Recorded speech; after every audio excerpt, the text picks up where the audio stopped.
Mis queridos hermanos y amigos, los que están aquí y los que están viéndonos a través de la internet, en este mes de junio, ya comenzó el verano, por cierto, estamos nosotros haciendo énfasis en el tema del crecimiento. Generalmente el verano en el mundo entero es el tiempo donde crecen muchas de las plantas y de las cosas que se siembran, ¿verdad? Nuestras vidas también tienen que crecer en el Señor. No podemos quedarnos como estábamos. Por eso la frase que estamos repitiendo durante todo el mes, los que están aquí me van a ayudar a leerla, dice: cámbiame, Señor, como el alfarero al barro. Porque estábamos pensando lo que hace el alfarero, ¿verdad? Cuando está haciendo un objeto, una vasija, lo que sea, con el barro, y no está saliendo exactamente como él planeó. ¿Qué hace el alfarero? La deshace ahí y empieza de nuevo. Empieza hasta que queda como él se propuso.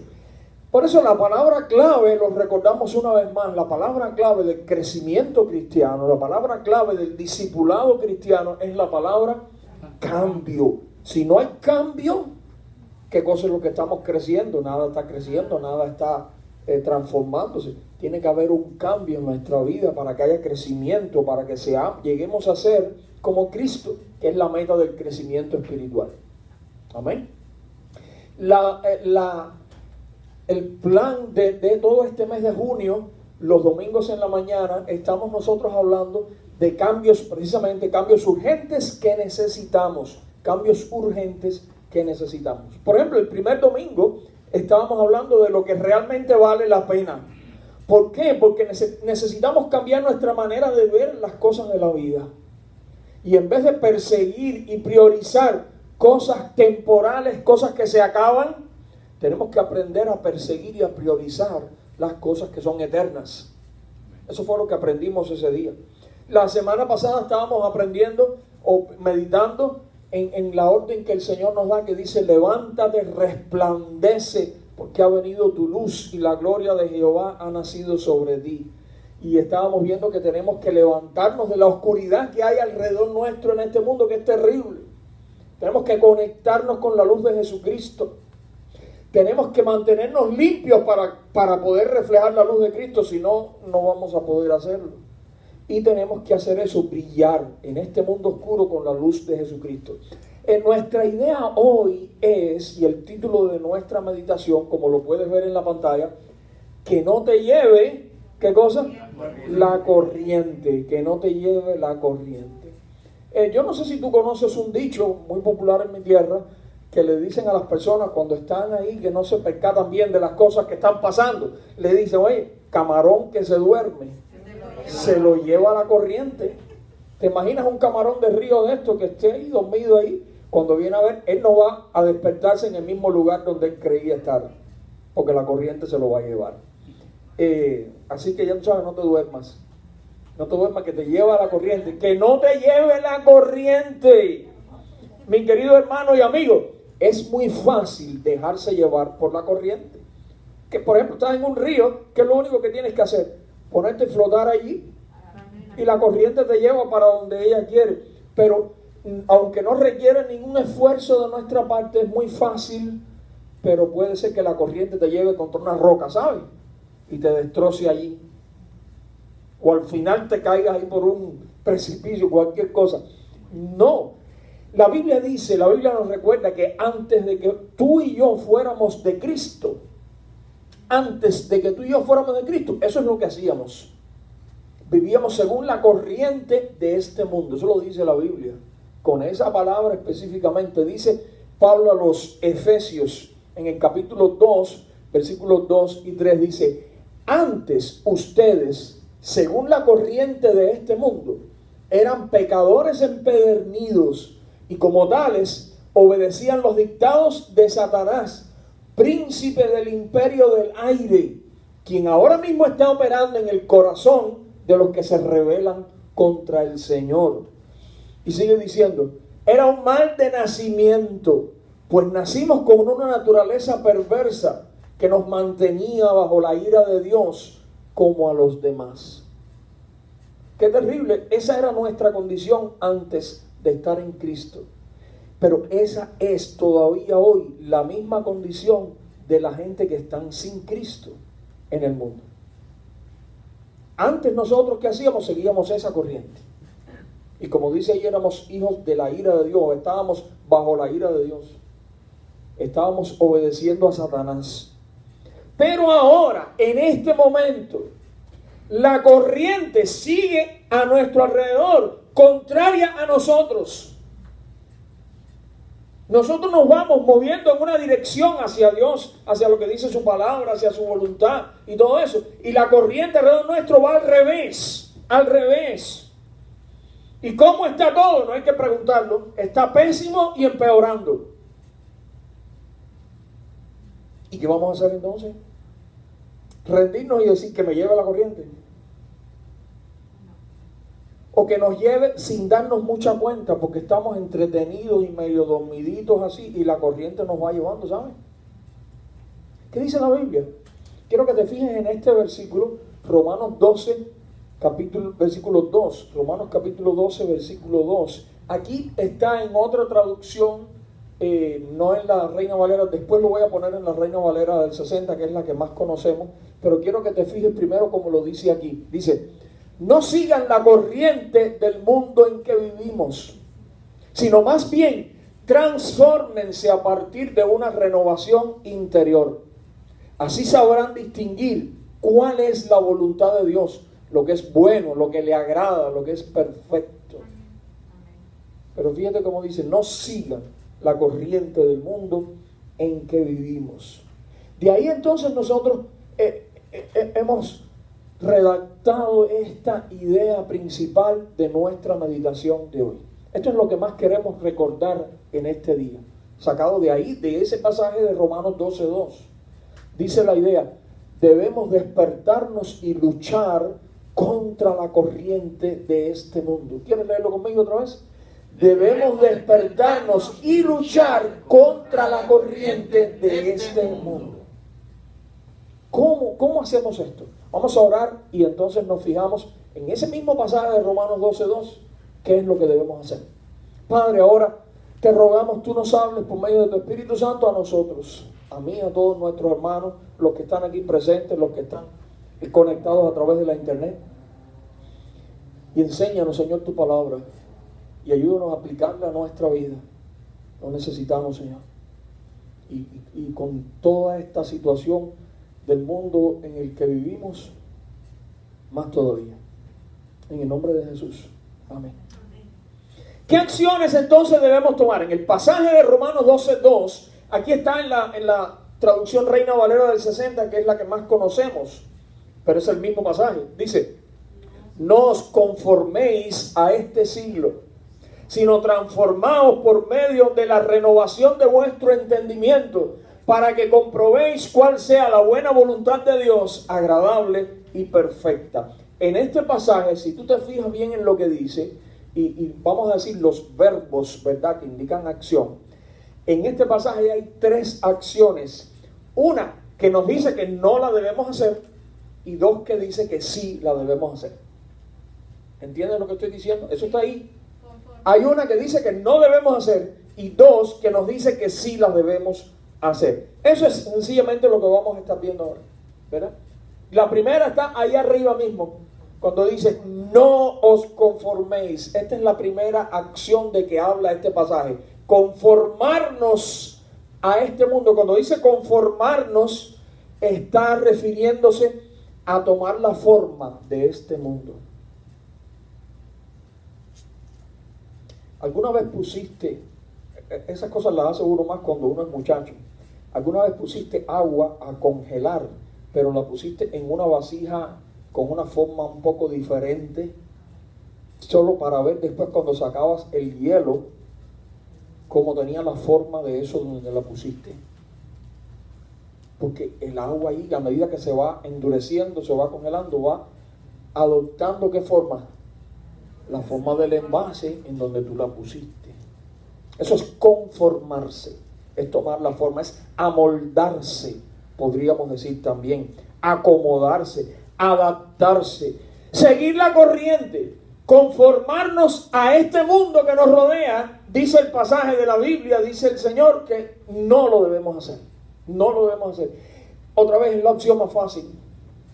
Es la opción más fácil. Pero no lo debemos hacer. Está hablando de que no debemos tomar el molde del mundo que nos rodea. Aquí no está hablando de una transformación interior, porque por supuesto, si somos de Cristo, el mundo que nos rodea no va a transformar nuestro interior, pero sí va a transformar nuestra apariencia, porque nos va a estar dando su modelo, su patrón, su esquema de las cosas, y nosotros entonces vamos a estar empezando a vivir de acuerdo con ese patrón, con ese esquema, con ese modelo del mundo que nos rodea, del tiempo presente. No. Sí es fácil, pero no es lo nuestro. No es lo nuestro.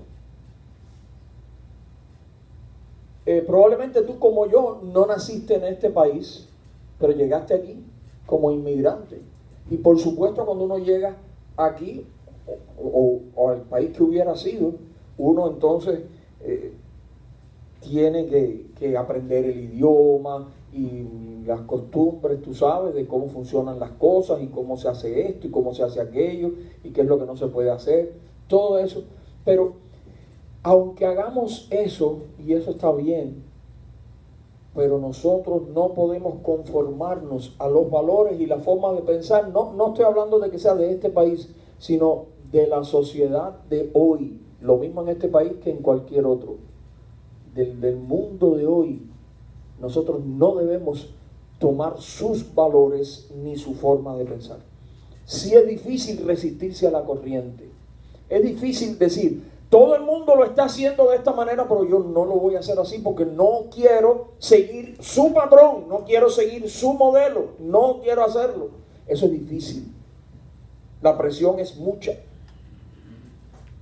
La presión es mucha. Desde que éramos adolescentes, una de las características de los adolescentes es que les es muy difícil resistirse a la presión del grupo. Porque para los adolescentes, y tú fuiste adolescente igual que yo, para los adolescentes es muy importante lo que piensen los del grupo de mi edad. Y para que no piensen mal de mí, entonces, ¿qué voy a hacer? Lo mismo que hacen ellos. Pero después que ya no somos adolescentes, muchas veces la presión que hay alrededor nuestro, en el trabajo, en la escuela, en la familia, con los amigos, la presión es fuerte. Todo el mundo lo hace, todo el mundo habla así, todo el mundo hace esto. Hoy en día es difícil atreverse a disentir de la mayoría, o sea, a pararme y decir, aunque todo el mundo dice que esto es verde, yo aquí digo con valor que esto es rojo. No me importa si 500,000 personas se paran delante de mí y me dicen que es verde. Aquí no tiene nada que ver que si es la mayoría y la minoría tiene que hacerle caso a la mayoría. No, esto no es democracia. Me estoy refiriendo a tu vida personal. Tu vida personal no se gobierna por la mayoría. Tu vida personal supuestamente se gobierna por Jesucristo y su palabra. Y si Él dice que esto es malo aunque todo el mundo diga y hasta las cortes digan que es bueno. Al final, la historia ha demostrado que la gente y hasta las leyes y los que hacen las leyes muchas veces se equivocan. ¿Verdad? Y si no, piensa un ejemplo. Cuando la época de vamos a decir, la Segunda Guerra Mundial en Europa, en Alemania, ¿verdad? Y toda esta cosa de Hitler y demás, matar a los judíos allí era legal. Lo que estaba haciendo Hitler de exterminar a los judíos, eso era legal. Las leyes que ellos mismos habían hecho decían que eso se podía hacer y que estaba bien.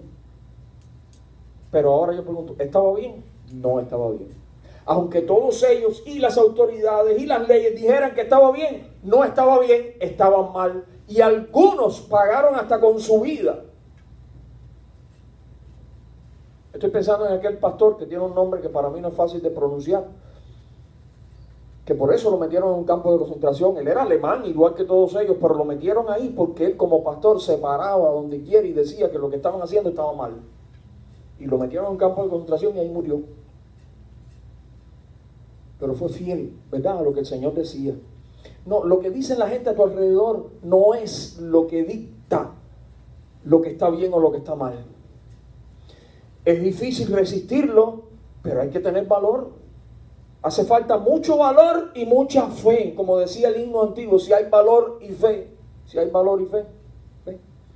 ¿Te acuerdas de la historia en la Biblia en la cual Moisés mandó 12 hombres a explorar la tierra prometida y traer informes, traer un reporte para ellos saber cómo estaba la situación? Los 12 espías, como se le llama, aunque ellos no fueron a nada político ni nada, fueron a explorar la tierra. Aquellos 12 hombres fueron y trajeron hasta frutas y todo de aquella tierra para demostrar que era una tierra bendecida, era una tierra fértil. Pero de los 12, 10 de estos exploradores llegaron dando una conclusión terrible. Esa tierra es como si se tragara a la gente, nos va a tragar la tierra. Ellos lo decían en sentido figurado, en el sentido de que para ellos, las gentes que vivían en esa tierra eran muy feroces y eran terribles. Allí nos van a comer a todos con papas. No podemos llegar ahí. Son gigantes, decían. Nosotros al lado de ellos parecemos insectos.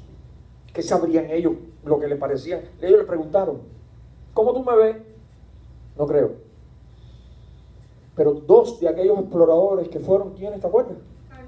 Caleb y Josué. Fueron valientes y tuvieron fe en el Señor. Y por tanto se pararon allí y dijeron, no es así. Sí, los ejércitos son fuertes, sí, las ciudades tienen murallas, pero en el nombre del Señor nosotros podemos ir y vencerlo, porque el Señor nos mandó aquí.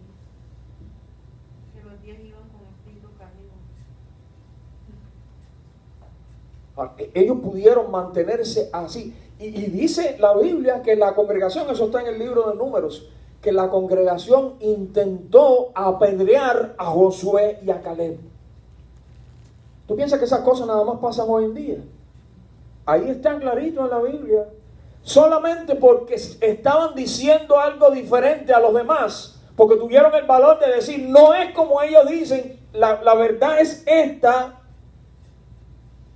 Solamente por eso ellos no estaban haciendo nada, solamente estaban hablando la verdad. Por hablar la verdad, los querían apedrear y matar. Sin embargo, al final, tú sabes cómo terminó la historia, ¿verdad? Que Josué y Caleb fueron de toda aquella generación los 2 únicos que entraron al final, después de 40 años, a la tierra prometida. Todos los demás murieron en el desierto, incluso Moisés. Y solamente Josué y Caleb, por haber tenido el valor de hablar la verdad, de pararse firmemente y decir, no importa lo que ellos dijeron, es así, fueron los únicos que entraron a la tierra prometida. Recuerda, mi hermano, que este mundo, como dice la Biblia, este siglo, esta época, está bajo el dominio de Satanás. Eso lo decíamos el otro día también. Dice en 2 Corintios 4:4, Satanás, el Dios de este perverso mundo. Cuando tú veas las noticias y veas las cosas horribles que sucedan, acuérdate de esto. Que la Biblia decía que Satanás es el Dios de ellos. Lamentablemente, algunos cristianos le toman el gusto a este mismo mundo. ¿Cómo es posible? Si este mundo está bajo el control de Satanás, ¿cómo es posible que los cristianos, que hemos sido libertados del poder de las tinieblas, como decíamos la semana pasada, le estemos tomando el gusto a este mundo perverso y satánico? Dice la palabra en 2 Timoteo 4:10, dice el apóstol Pablo contando allí de sus experiencias. Acuérdate que él estaba preso y dijo, Demas, un hombre, un discípulo de Cristo supuestamente, me abandonó por amor a las cosas de este mundo. No sabemos los detalles, pero probablemente Demas encontró muy difícil seguir al lado de Pablo. Imagínense, Pablo preso, en cualquier momento lo podían matar, y entonces él identificarse tanto con este hombre que estaba, ¿verdad?, me voy a perder entonces disfrutar de este mundo con todas sus cosas. Que decidió abandonar a Pablo. Y eso pasa con muchos cristianos. Pero eso ahoga nuestra vida cristiana, nuestra relación con el Señor. ¿Te acuerdas la parábola del sembrador que fue regando la semilla? ¿Te acuerdas uno de los casos, uno de los ejemplos que el Señor puso cuando la semilla cae entre espinos, entre aquellos matorrales espinosos? Dice, lo sembrado entre espinos, es el que escucha la palabra, pero las preocupaciones mundanas y la seducción de la riqueza la ahogan y no da fruto. La idea es que la semillita cae en una tierra buena. Ella podría haber crecido ahí si no fuera porque esa tierra estaba muy llena de ¿qué? De esos matorrales de espinas. Y aunque la matica ahí abajo germinó y creció, pero imagínate, ahí no le llegaba el sol, ahí no le llegaba nada, porque ahogada es la palabra, por todos aquellos matorrales. Ahora dice el Señor que esos matorrales, ¿qué cosas son? Dice, las preocupaciones mundanas. Todos tenemos preocupaciones mundanas, ¿verdad? Porque todos tenemos que trabajar, pagar los biles y pagar renta y todas esas cosas. Pero no puede ser que las preocupaciones mundanas ahoguen nuestro crecimiento espiritual. Y la seducción de la riqueza, a veces no es solo que pagamos los biles, a veces que queremos más y más y más y más y más y más. Y entonces cuando viene a ver, nuestro corazón está en eso. No, nuestro corazón no puede estar ahí. Una, porque ya vimos nosotros que todas esas cosas son temporales y son pasajeras. Y la otra es porque si nuestro corazón está ahí, eso va a ir ahogando nuestra vida como cristiano, mi relación con el Señor.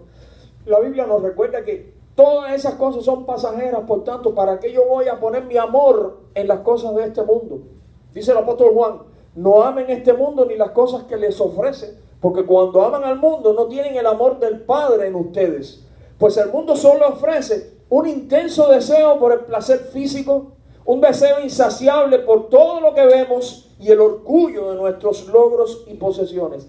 Nada de eso proviene del Padre, sino que viene del mundo. Y este mundo, ¿qué dice? Se acaba junto con todo lo que la gente tanto desea.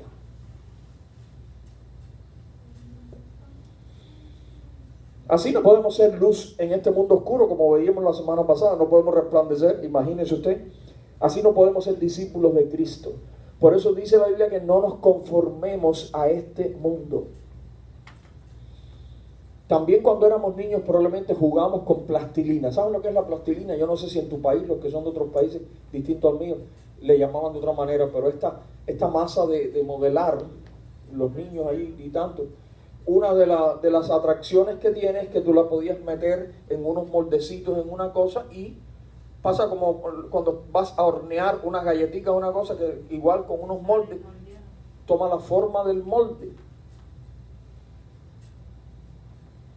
No tomemos la forma del molde de este mundo. No, esa acción no la debemos hacer. ¿Qué debemos hacer entonces? Vamos a la segunda acción que sí la debemos hacer. Volviendo al pasaje de Romanos 12:2, decía, no os conforméis a este siglo, sino transformaos. También habla de forma, pero no conformarse, sino transformarnos desde el interior. Fíjate que esta es una que sí debemos hacer. Ahora va a salir aquí. Sí debemos hacerla. Se trata de un cambio interior en nuestra esencia. Como dice aquí, transfórmense a partir de una renovación interior. Es de adentro hacia afuera. No es decir, ahora me voy a cambiar de ropa, tú sabes, de maquillaje, las mujeres. No es de afuera hacia adentro, es de adentro hacia afuera. Que cambie nuestra manera de ser y de pensar. ¿Sabes que la palabra que usa Pablo cuando escribió la carta es una palabra muy parecida, muy relacionada a esta palabra que tú y yo conocemos en español, que es la palabra metamorfosis, pero que viene de una palabra griega? Y Pablo escribió en griego, y cuando dice transformados por medio de la renovación, usa la palabra metamorfosis. Vamos a decirlo en español, pero es una palabra griega, que literalmente se refiere a ser transformados. Y en la forma en que Pablo lo escribe, Él dice que seamos transformados de una vez y para siempre. Tiene que haber un cambio, una renovación de nuestro pensamiento, un ajuste de nuestra visión moral y espiritual y de nuestro pensar a la mente de Dios, que nos va a llevar a transformar nuestra vida entera. Hasta que no cambiemos, mi hermano, nuestra manera de pensar, hasta que no haya un cambio ahí, nuestras acciones no van a cambiar. No van a cambiar. Entonces sí, nos vamos a dejar llevar por la corriente y todas las cosas, pero el cambio tiene que estar aquí. Esa es la transformación y el cambio de que habla Pablo también a los Corintios. Usa también la misma palabra de metamorfosis. Dice, el Espíritu del Señor nos va ¿qué? Transformando, y cada vez nos vamos pareciendo más a Él. La primera vez que yo escuché la palabra metamorfosis fue en la escuela, cuando me hablaron de lo que pasa con las mariposas. ¿Te acuerdas? Tantas láminas, ¿por qué es tan interesante? ¿Verdad? Todavía hoy yo encuentro eso súper asombroso, yo no sé tú, todavía hoy con la edad que tengo. Cómo la oruguita primero se alimenta mucho, y después va fabricando ese capullo o crisálida donde se mete ahí. Nadie ha podido ver bien hasta ahora, que yo sepa, lo que ocurre allá adentro. Pero el caso es que cuando se abre aquella crisálida, lo que sale de ahí no se parece en nada a lo que entró. A veces es una oruga de este tamaño y hasta más gruesa así, y lo que sale entonces es una mariposa, que el insecto como tal es pequeñito. No es que a la oruga le salen alas como a veces ponen en los dibujos animados, en los muñequitos. No. Es otro animal aparentemente, porque ahora el insecto es pequeñito así, pero tiene unas alas grandes y a veces enormes de grandes. Y es otra vida, es otra capacidad de volar, ¿verdad? Totalmente, se alimenta diferente, ya no come hojas, ahora chupa el néctar de las flores. Es otro animal. Esa es la metamorfosis. Y eso es lo que dice el apóstol Pablo, que hace en nosotros, ¿quién? El Espíritu del Señor.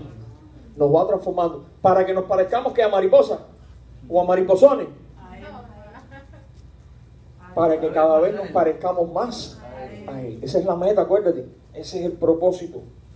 Recuerda que la palabra clave del discipulado, del crecimiento cristiano, ¿se acuerda de quién cuál es? La palabra cambio.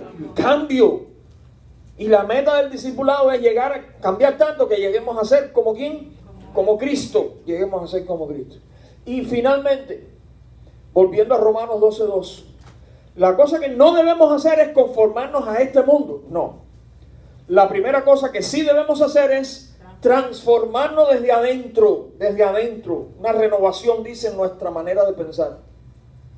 Y la otra acción que también sí la debemos hacer es, dice, comprobé cuál sea la ¿qué? La voluntad de Dios. Aquí ahora sí tenemos que adaptarnos. A esto sí debemos adaptarnos. Al mundo que nos rodea no, pero sí debemos adaptar nuestra vida y nuestra manera de pensar para que se adapte y siga el patrón de ¿qué cosa? De la voluntad de Dios. De la voluntad de Dios.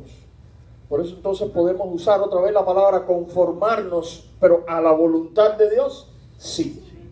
Conformarnos a la voluntad de Dios, sí. La transformación de nuestro ser debe llevarnos a discernir cuál es la voluntad de Dios. Dice, por ejemplo, Pablo en los Efesios, no hagan nada a la ligera, sino traten de entender y poner en práctica, ¿qué cosa? La voluntad de Dios. Dice el apóstol Pedro, aquel fue Pablo, este es Pedro ahora. Dice, para vivir el resto de su vida conforme, ¿ves que hay que conformarse a esto? ¿Conforme a qué? A la voluntad de Dios y no conforme a los deseos humanos. Si te das cuenta, con otras frases, Pedro está diciendo lo mismo que dice Pablo en Romanos 12:2. Es lo mismo. Y el apóstol Juan, ¿qué dice? Vamos a ver qué dice Juan. Dice, el que cumple la voluntad de Dios permanece para siempre. Tenemos que saber cuál es la voluntad de Dios y después que la sepamos, adaptarnos a ella. Saber cuál es la voluntad de Dios y después adaptarnos a ella. ¿Ya tú sabes cuál es la voluntad de Dios para tu vida? ¿Ya lo sabes? Por ahí hay que empezar. Si no lo sabes, ¿cómo podrías hacer? No tienes que empezar por ahí.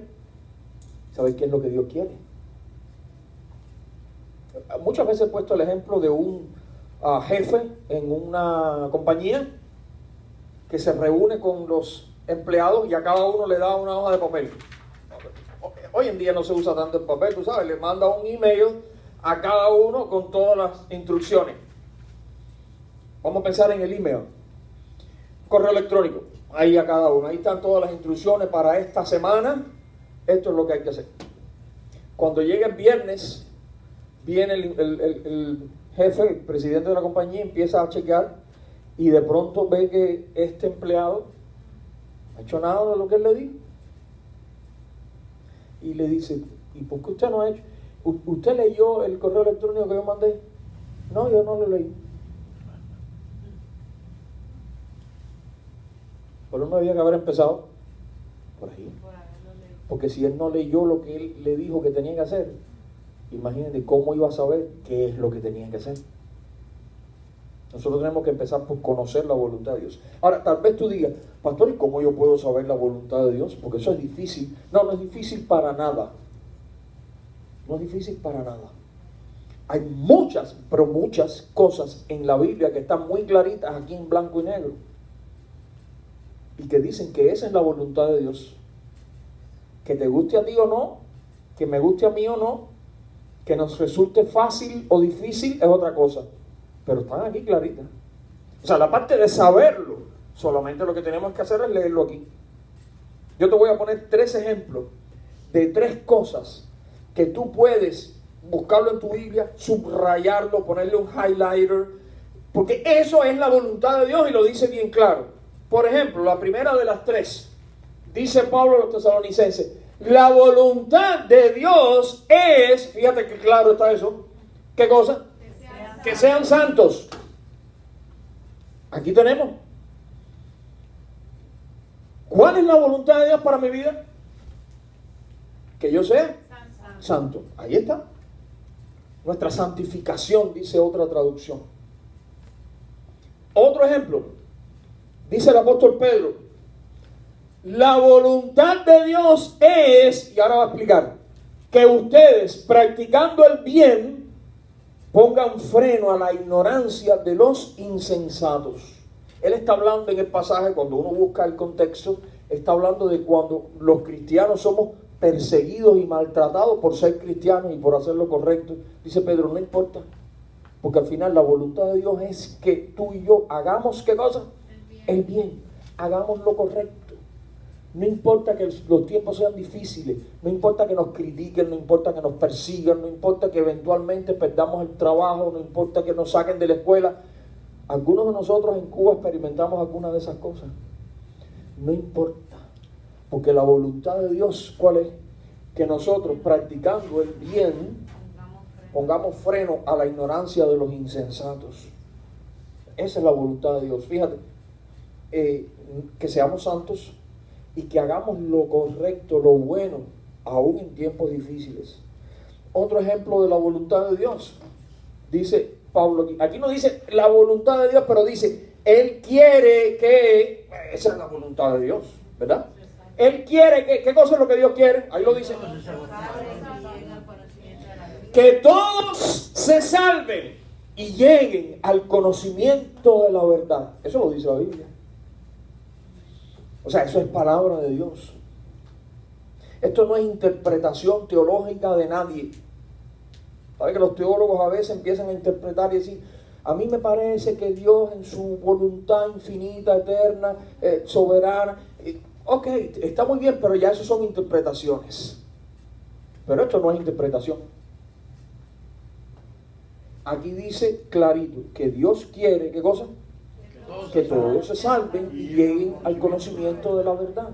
O sea, cuando yo veo que esta es la voluntad de Dios y yo quiero hacer la voluntad de Dios, ¿qué tengo yo que hacer? ¿Cómo yo puedo colaborar con esta voluntad de Dios, con este propósito? ¿Cómo yo puedo colaborar para que eso ocurra? Predicando el evangelio a la gente. De diferentes maneras que ahora no vamos a detallar, ustedes saben que hay muchas maneras en que podemos contribuir a la predicación del evangelio. aquí y en el mundo entero. Y para empezar, orar por la gente que está perdida. Orar por tu uno.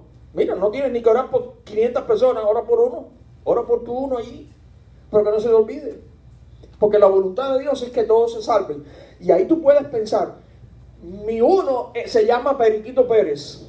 Un ejemplo.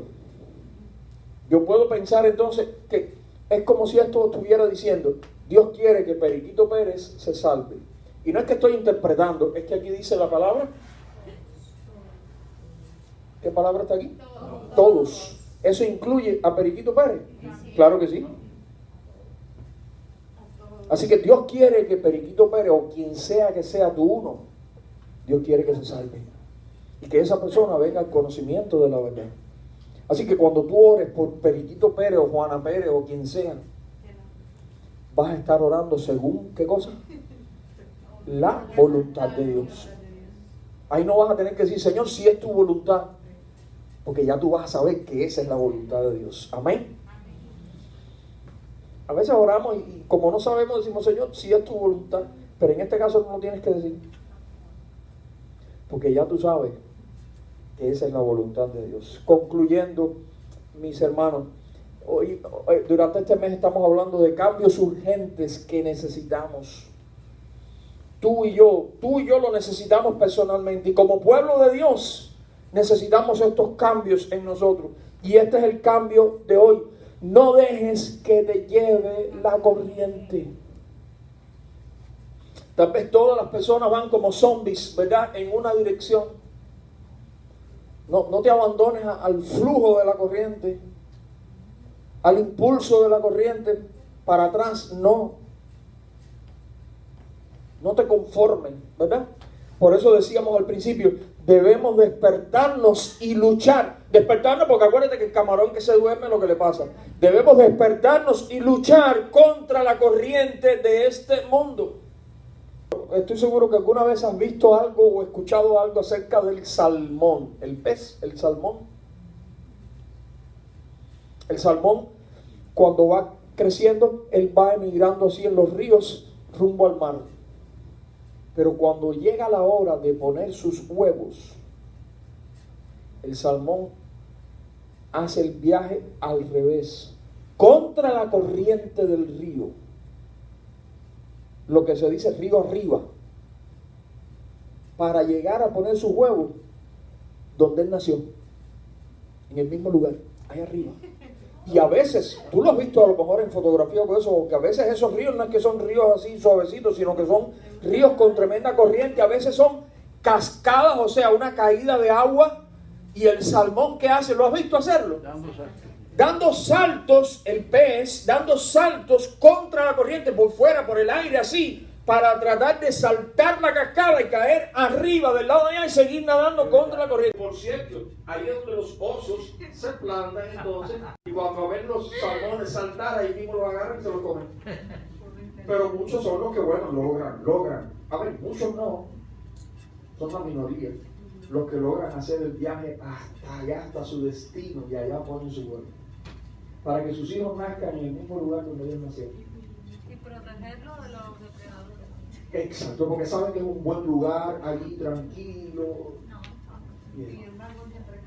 Ahora, lo que me llama la atención es cómo este animalito hace todo ese viaje contra la corriente. Y todavía hablando de corrientes fuertes, incluso una caída de agua así, y él dice, pero yo tengo que ir para allá. Y salta para llegar allá. Busca una fotografía, un video en internet para que tú veas qué cosa tan asombrosa. Y nosotros, y tú y yo, entonces, ¿qué vamos a hacer? No podemos movernos contra la corriente, ¿por qué no? ¿Por qué no? Mi hermano, para este tiempo difícil en el que estamos viviendo y el que se nos avecina, el Señor tiene esta palabra para ti y para mí. Despiértate. ¿Te imaginas un salmón de esos que de pronto se quede dormido en el agua del río? ¿Podrá llegar a donde él quería? No, va a parar a más. Hay que despertarse y luchar en contra de la corriente de este mundo.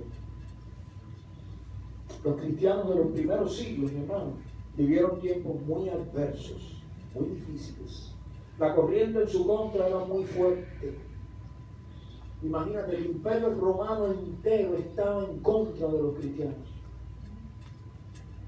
El imperio romano con todo su poder, que los pueblos de Europa y de Asia no lo podían resistir y se viraron completamente en contra de los cristianos. Precisamente a esos cristianos que vivían en la capital, en Roma, es que Pablo les dice estas palabras: no sigan la corriente del mundo en que vivimos, sino más bien transfórmense a partir de una renovación interior. Ustedes viven en la capital del imperio, pero no se conformen, no sigan la corriente del mundo que los rodea. Transfórmense a partir de una renovación interior. Así sabrán distinguir cuál es la voluntad de quién, de Dios, lo que es bueno, lo que le agrada, lo que es perfecto. Ese es el mensaje para nosotros también hoy. A ustedes les tocó vivir, nos diría Pablo, en un tiempo donde moralmente el mundo está tan corrupto, donde a lo bueno le llaman malo y a lo malo le llaman bueno, donde hasta en las escuelas se enseña contrario a los valores de la palabra de Dios. Les tocó ese tiempo, pero no piensen seguir la corriente del mundo en el que viven, ¿no? Transfórmense a partir de una renovación interior y busquen ver cuál es la voluntad de Dios para que sigan la voluntad de Dios. Aquellos cristianos de Roma, de la época del imperio, se comportaron como verdaderos discípulos de Cristo. No se conformaron al mundo, fueron transformados desde el interior y se conformaron más bien a la voluntad de Dios. Y así cambiaron ellos primero y cambiaron su mundo, su cultura y su historia. Ellos lo cambiaron, el mundo no los cambió a ellos. Ellos, aquellos primeros cristianos, cambiaron el mundo. Y si no, aprende historia para que tú veas cómo fue. En 3 siglos, el imperio romano, el mismo que perseguía a los cristianos, ahora, después que pasaron 3 siglos, ahora por lo menos de nombre, por lo menos oficialmente, ahora el imperio era cristiano. ¿Cómo fue posible? Porque aquellos cristianos no se dejaron doblegar. Y aunque a muchos los mataron, y aunque muchos tuvieron que sufrir, pero ellos se pararon firmes y dijeron: no me dejo llevar por la corriente. ¿Qué vamos a hacer tú y yo? No dejarnos llevar por la corriente. Señor nos ayude, ¿verdad? Nos asista, porque no estamos hablando aquí de algo que es fácil, pero es lo que nos toca en este tiempo en que estamos viviendo. Si eres joven y estudias en una escuela, si trabajas en un lugar donde hay otras personas que probablemente la mayoría no sean cristianos, si tienes amigos que piensan distinto, si tienes hasta familia, ¿verdad?, que piensan distinto a ti, aquí está el llamado del Señor para nosotros. Aquí está un cambio grande que tenemos que hacer. No te dejes llevar por la corriente. Amén.